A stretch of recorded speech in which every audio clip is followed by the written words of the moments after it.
The world's deadliest stealth fighter just got a loyal robotic sidekick. For the first time ever, a pilot sitting inside an F-22 Raptor has controlled an MQ-20 Avenger drone in flight.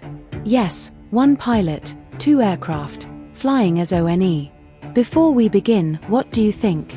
Are drones the future of air combat? Tell us in the comments below. And don't forget to like this video and subscribe for more global defense update. This historic test happened over the Nevada Test and Training Range.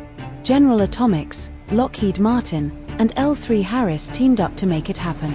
The Raptor pilot, using just a tablet onboard, was able to command and control the Avenger like a true wingman. No special control stations. No ground crew remote joystick. Just the pilot, inside the stealth jet, giving silent commands in real time. Imagine an F-22 leading a pack of drones like wolves hunting in formation. This test wasn't about raw power, it was about brains and connectivity. L3 Harris Banshee Advanced Data Link. Software-defined radios in both aircraft. Grace, a new open architecture computing system inside the F-22. All working together to create a battlefield network without any proprietary restrictions. Meaning, any ally's drone could one day fly with the Raptor. The USAF originally planned to retire the Raptor by the late 2030s. But now, it will fight on into the 2040s, teaming up with next-gen fighters like F-35 Lightning II, the future F-47, possibly upgraded F-15EX and F-16s.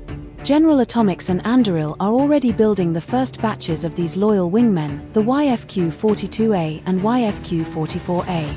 America plans to buy hundreds of them. Imagine a battle against China's A-2AD defenses in the Pacific. Man-unmanned teams overwhelming radar, missiles, and defenses, in waves. Is the era of traditional dogfights coming to an end? The US isn't alone. China pairing J-20 stealth jets with drones. France working on a UCAV for the Super Rafale. Australia advancing the Ghost Bat. India developing CATS Warrior and naval CCAV Obi-Monu. The country that perfects this technology first wins the next air war. Who do you think will lead the skies? America? China? Someone else? Comment below. The F-22 Raptor just evolved into something new. A commander in the sky. This is just the beginning. If you enjoyed this update, hit like, drop a comment, and subscribe to stay ahead of defense and geopolitics. Thanks for watching, see you in the next one.